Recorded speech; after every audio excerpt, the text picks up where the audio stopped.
لبوں پہ اس کے کبھی بد دعا نہیں ہوتی، ایک ماں ہی ہے جو مجھ سے خفا نہیں ہوتی۔ جوانوں، ماں دنیا کی وہ عظیم ہستی ہے جس کی محبت کے سامنے ہر انسان کی محبت کم تر ہے، جس کے پیار کے سامنے ہر انسان کا پیار کم تر ہے۔ ماں جیسی محبت، ماں جیسا پیار، ماں جیسا خلوص کوئی بھی دوسرا تمہارے ساتھ نہیں کر سکتا۔ ماں اپنا وجود کاٹ کر، اپنے حصے کی خوشیاں چھوڑ کر، اپنی اولاد کی چھوٹی چھوٹی خواہشوں اور بڑے بڑے ارادوں میں ان کی مددگار رہتی ہے۔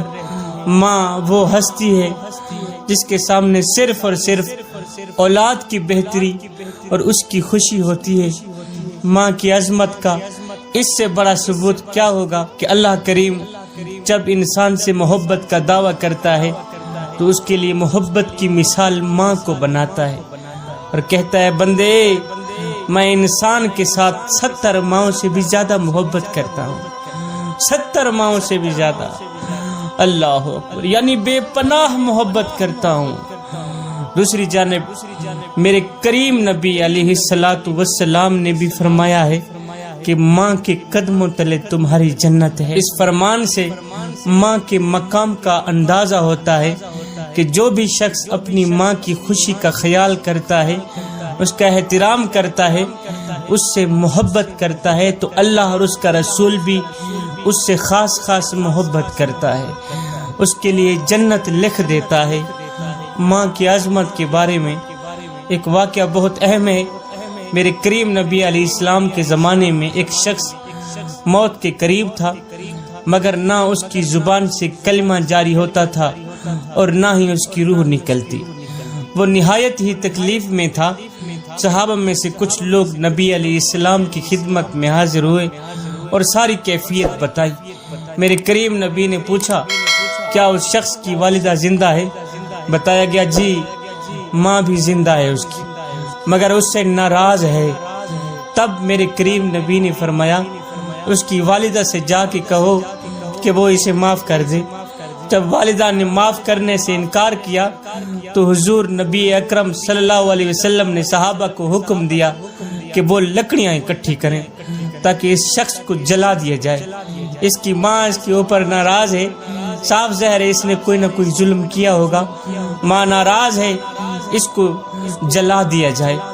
جب اس کی ماں نے یہ حالت دیکھی کہ میرے بیٹے کو اللہ اکبر آگ میں ڈالا جا رہا ہے تو ماں فوراً بولی، حضور میں نے اسے معاف کیا، میں نے اسے معاف کر دیا۔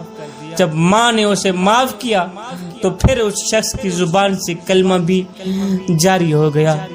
اللہ اکبر، ماں ہی ایسی ہستی ہے جس پر انسان ہر طرح کا اعتماد کر سکتا ہے، اسے اپنے دکھ سکھ میں شریک کر سکتا ہے، کیونکہ ماں سے زیادہ قابل اعتبار ہمراز کوئی دوسرا نہیں ہو سکتا۔ چاند نے کہا، ماں ایسی میٹھی روشنی جس میں ممتا اور محبت کی کلیاں مسکراتی ہیں۔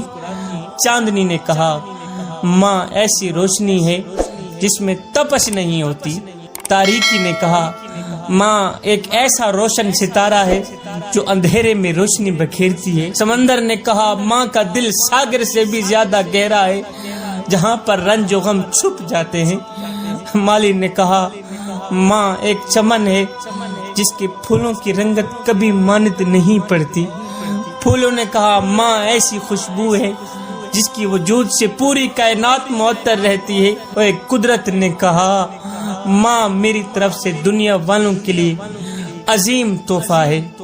ماں جس کی پیشانی میں نور، جس کی آنکھوں میں ٹھنڈک، جس کی باتوں میں محبت، جس کے دل میں رحمت، جس کے ہاتھوں میں شفقت، جس کی پیروں میں جنت اور جس کی آغوش میں پوری دنیا کا سکون رکھ دیا گیا۔ اللہ اکبر۔ اور پھر اس کی عظمت کا اعتراف خالق نے مخلوق سے اس طرح کرایا کہ خدا کی بندگی اور رسول کی پیروی کے بعد اطاعت و فرما برداری اور خدمت گزاری کا سب سے بڑا درجہ کسی کو حاصل ہے تو وہ ماں ہی ہے، جس کو صرف محبت بھری نظر سے دیکھ لینے سے حج کا ثواب ملتا ہے۔ ماں جنت ہے، ماں کی قدر کا پتہ اس وقت چلتا ہے جب ماں دنیا سے چلی جاتی ہے، اور دنیا میں پھر ایسا لگتا ہے جیسے دنیا میں میں اکیلا ہی رہ گیا۔ ماں جیسی چھاؤں کسی کے پاس نہیں۔ ماں اللہ تعالیٰ کا جنتی میوہ ہے جو اللہ تعالیٰ نے انسان کو اس دنیا میں عنایت فرمایا ہے۔ جب بھی کبھی انسان کو کوئی تکلیف پہنچتی ہے اس کے منہ سے ماں نکلتا ہے، جب بھی کوئی درد پہنچتا ہے تو اس کے منہ سے ہائے ماں نکلتا ہے۔ ماں ہی کی بدولت ہمیں سب کچھ ملا۔ رب کائنات ہم سب کو والدین کی خدمت کرنے کی